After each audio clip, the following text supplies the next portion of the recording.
Et yo tout le monde, c'est Kevin pour Crypto Pépite. On se retrouve aujourd'hui pour un nouvel épisode crypto d'analyse technique. On va regarder ensemble justement le Bitcoin aujourd'hui, Ethereum également.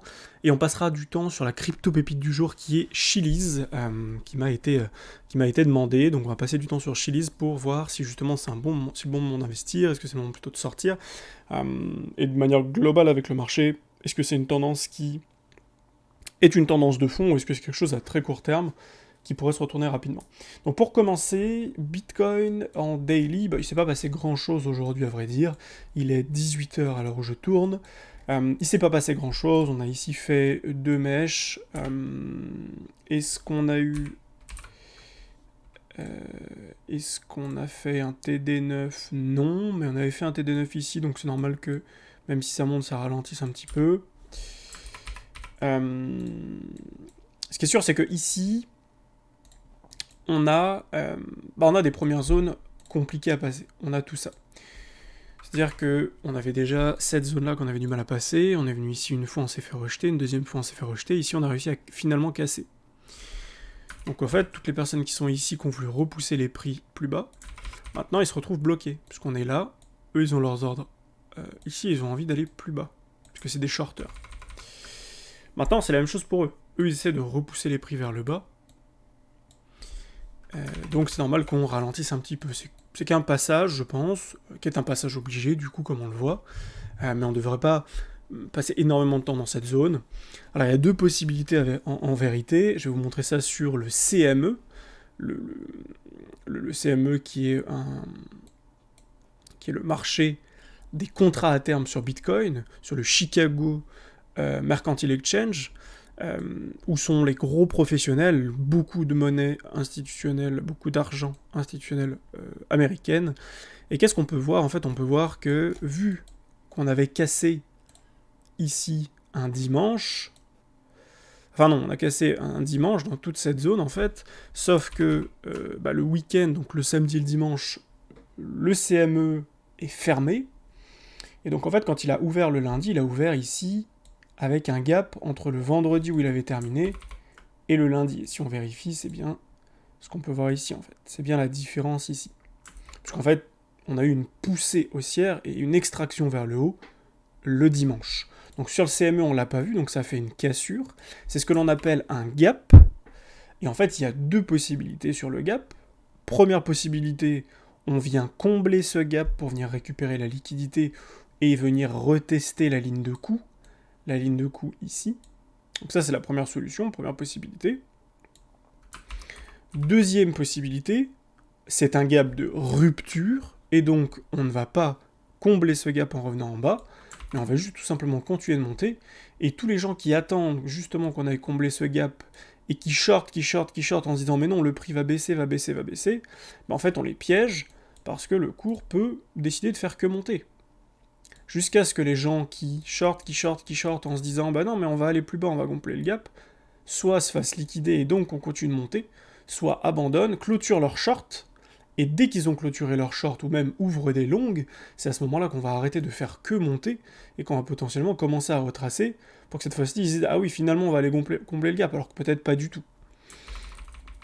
Donc voilà pour ça, en tout cas c'est intéressant, il y a deux options aujourd'hui. Je privilégie le fait qu'on n'aille pas combler ce gap. Pourquoi? Parce que je pense parce que déjà on a posé un gros W weekly. W weekly, c'est des choses que l'on pose très très rarement. Et donc c'est une figure extrêmement bullish. Et donc si on ne comble pas le gap, ça veut dire qu'on a qu'on a une cassure haussière énorme et qu'on a une grosse poussée haussière. Et le W weekly est une très grosse structure qui peut justement nous amener à une accélération haussière importante. Deuxième raison, c'est tout simplement ce que vous allez voir ici. Je vais vous montrer ce qu'on appelle les spreads. Parce qu'en fait, je vais vous montrer si les gens sont extrêmement bulls, donc s'ils sont prêts à acheter massivement et qu'ils pensent que le prix va augmenter, ou s'ils pensent que le prix va aller plus bas. Donc je vais vous montrer ça sur les spreads. Pour ceux qui veulent reproduire ce que je vais faire ici, je vous invite à bien regarder et à le mettre au ralenti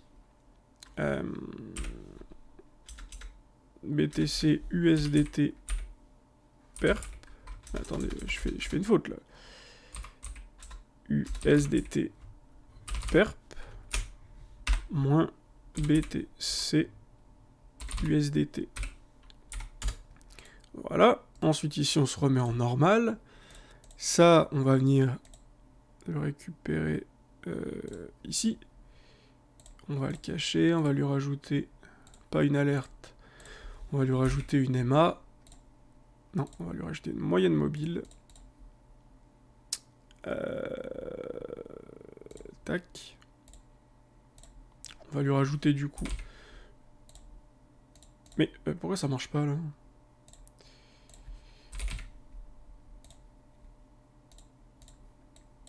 Bah, je sais pas pourquoi ça fonctionne pas. Ok. On va recommencer parce que ça a complètement bugué. Donc déjà, je vais remettre mon MACD ici. Hop, ensuite, on va comparer. Donc là, je l'ai déjà ici, parfait. On va se remettre en normal. On va le remettre ici, nouveau volet en dessous. On va le cacher et on va lui rajouter une EMA. Voilà. Et ensuite, sur cette EMA, on va juste changer. On va le mettre en 13 périodes. Et on va la mettre en histogramme. Voilà. Alors, sur ces spreads, qu'est-ce qu'on peut voir? En fait, en vérité, on peut voir l'engouement. Qu'est-ce qui se passe quand on a des spreads qui sont négatifs? Ici, on pose généralement un bottom et derrière, on explose. On peut voir ici haussier, haussier, haussier, haussier. Et quand c'est haussier, généralement, bah, c'est des bonnes zones de vente. Et donc quand on est dans le négatif, on pose un bottom. Là, ici, on a posé un bottom, derrière, on a explosé à la hausse. Là, ici, on a posé un bottom là, on est explosé à la hausse. Et là, ici, on a posé un gros bottom avec les spreads. Et on a créé un gros W weekly. Donc potentiellement un gros bottom pour partir vers le haut. Et donc ça, c'est très positif. Ça veut dire que quand le prix monte ici, et que les spreads continuent d'être bien négatifs, on voit que les spreads ne refont pas ça. Hein. Si les spreads faisaient ça, on pourrait rebaisser à nouveau. Mais les spreads continuent d'être dans le négatif. Donc là, ça veut dire qu'on a encore beaucoup de marge pour monter. Parce que les gens pensent que c'est qu'un bull trap et qu'on va finir en fait par faire ça. Beaucoup de gens aujourd'hui s'attendent à racheter en dessous de ces creux. C'est-à-dire vers les 30 000. Un peu en dessous de ça. S'attendent à venir, même pour certains, retaper les 20K. Et très peu, aujourd'hui, sont prêts à acheter maintenant. Parce qu'ils se sont tellement fait défoncer ici, qu'ils sont un peu dans le déni et qu'ils se disent non, mais on s'est fait défoncer, ça va continuer de baisser, je vais avoir une meilleure opportunité. Et ils s'attendront ça, et là ici on va monter doucement, doucement, doucement, doucement. Quand on va arriver par là, ils vont commencer à se dire ah oui, 50-60K, on va refaire un nouvel ATH. Finalement, j'arrête d'attendre ici, je vais acheter ici. Ils vont acheter ici, et bizarrement dans cette zone, c'est la zone où tous les mecs qui ont acheté là vont vendre en partie pour faire rebaisser le cours. Et je vais vous montrer ça également.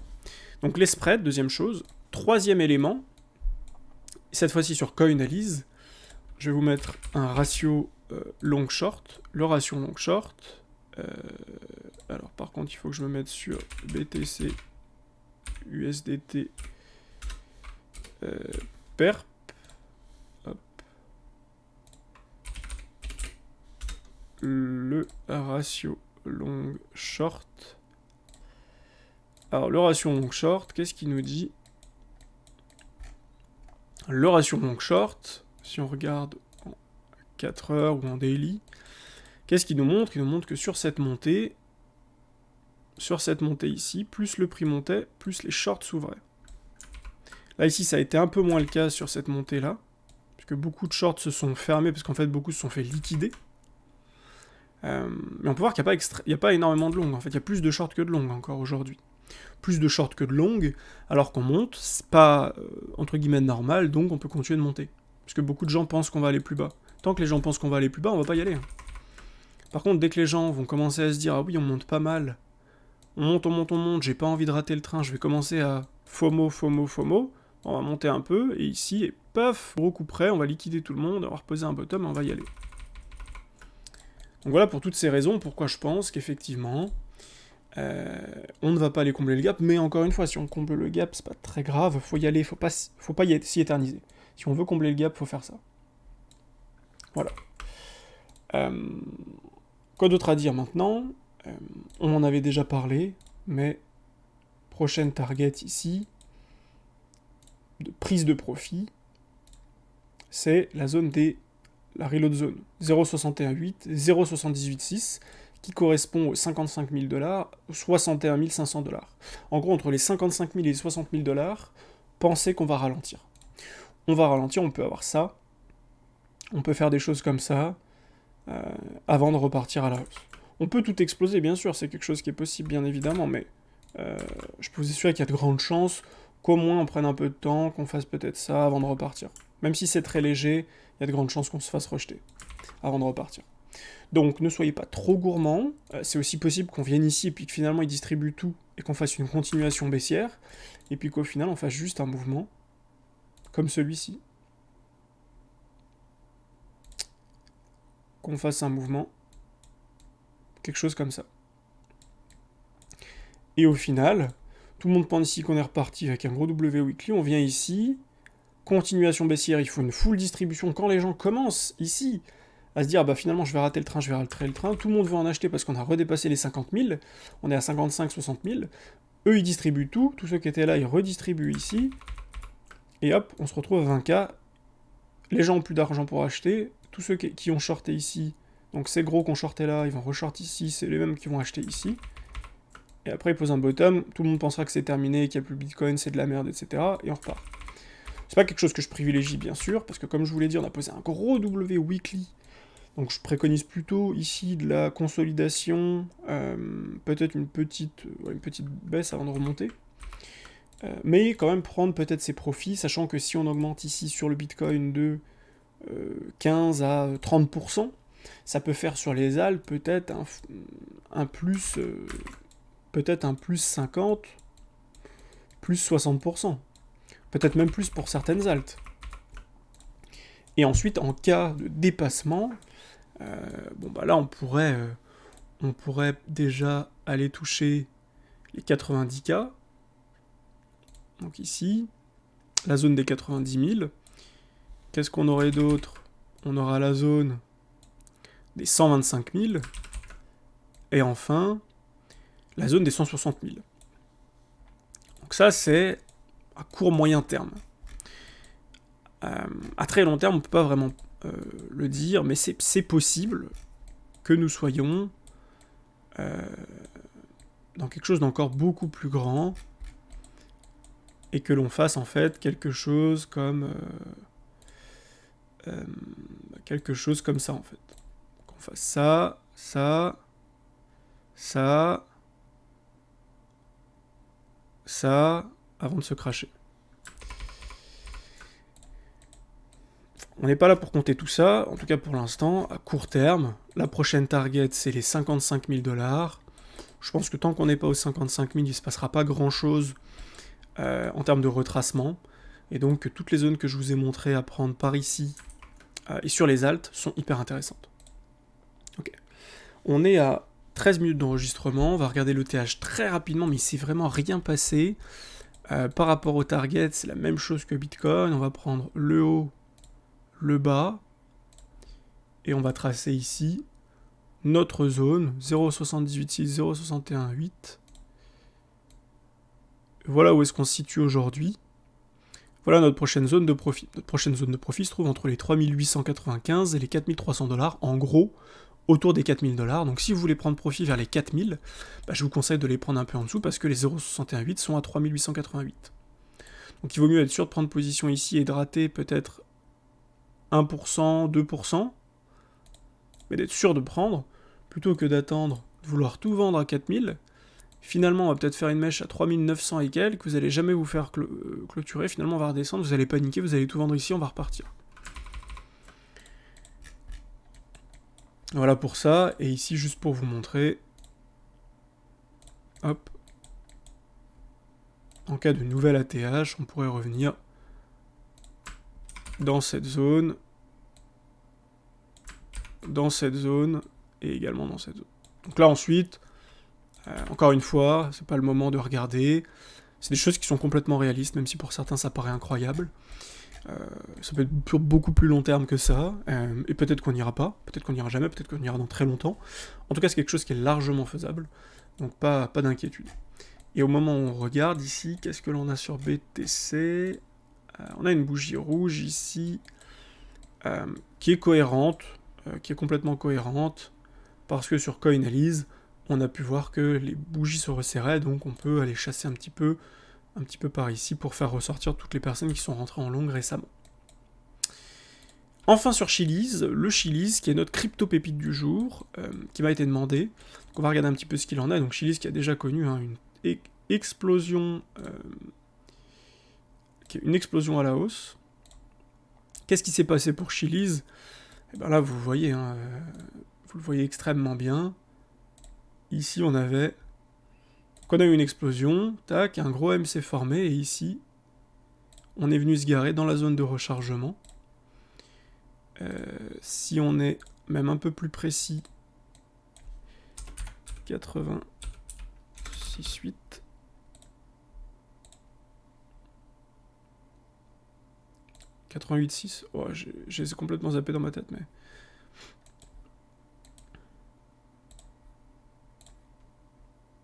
tac. Non, 84,6.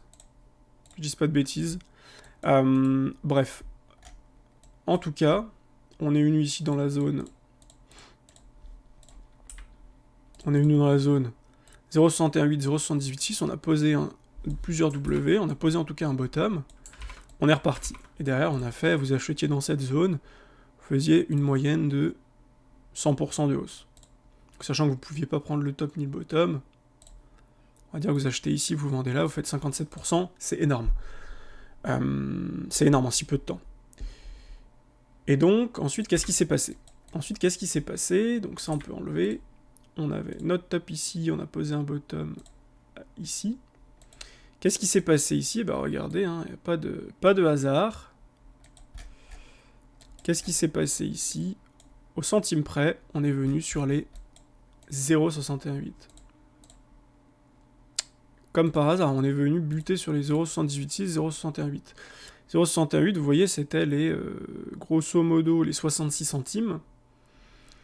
Haut de range, 79 centimes. Donc certains auraient pu se dire, bah, je vais aller aux 70 centimes. Et vous voyez, là, par exemple, vous ne seriez jamais acheté. Donc vous auriez jamais pu vendre si vous aviez mis votre ordre ici. Donc c'est pour ça que des fois, un tout petit peu en dessous des 0,68, déjà prendre un peu de profit par là. Reprendre des profits ici, si vous voulez, sur toute la zone. Mais souvent un tout petit peu en dessous, parce que ici, tous ceux qui ont mis leur ordre to pile ici, pas tout le monde a été fill. C'est normal. Donc ici, attention. Pourquoi attention? Parce que, maintenant qu'on a fait ça, on pourrait reprendre cette zone-là, reprendre le bottom ici, 0,61,8, 0,78,6, qui correspond à cette zone et cette zone. C'est-à-dire qu'on pourrait avoir la même chose que sur Bitcoin, c'est-à-dire ici une continuation baissière, avec ça, on vient là, on reporte par ici. Alors là c'est compliqué de le tracer du coup, mais on pourrait avoir ici une continuation baissière avec quelque chose comme ça. Pour poser un bottom ici avant de repartir. Par rapport à maintenant, ça fait tout de même 60 à 80, 60 à 100% en gros de hausse. Mais voilà, attention à prendre des profits. Si jamais on dépasse cette zone, bah déjà on pourrait retracer les 100% ici, 161,8 qui nous ferait un double top. Donc pareil, si vous voulez vendre par ici, vendez un peu en dessous. En cas de nouvelle ATH, on peut aller dans cette zone, donc vers les 2$, 1,50$, 2$, mais on n'y est pas encore du tout. Ok. Donc voilà pour ça. Ce qu'on peut voir ici, c'est que, on va regarder à très court terme, en une heure, qu'est-ce qu'on peut voir? On peut voir qu'on a une perte de force. Donc peut-être un peu de consolidation ici, pendant quelques heures, voire 2-3 jours, avant de potentiellement repartir, mais c'est mieux de faire une consolidation que tout le monde pense qu'on va aller beaucoup plus bas, qu'on va aller vers les 43, 44 000 $, et finalement qu'on n'y aille jamais, qu'on fasse quelque chose comme ça et qu'on reparte. Donc voilà, c'est tout pour moi pour aujourd'hui. On se retrouve demain pour une nouvelle analyse crypto. N'hésitez pas à vous abonner, à commenter pour me dire ce que vous voulez que j'analyse comme crypto dès demain. Et je vous dis à demain. Salut, ciao ciao.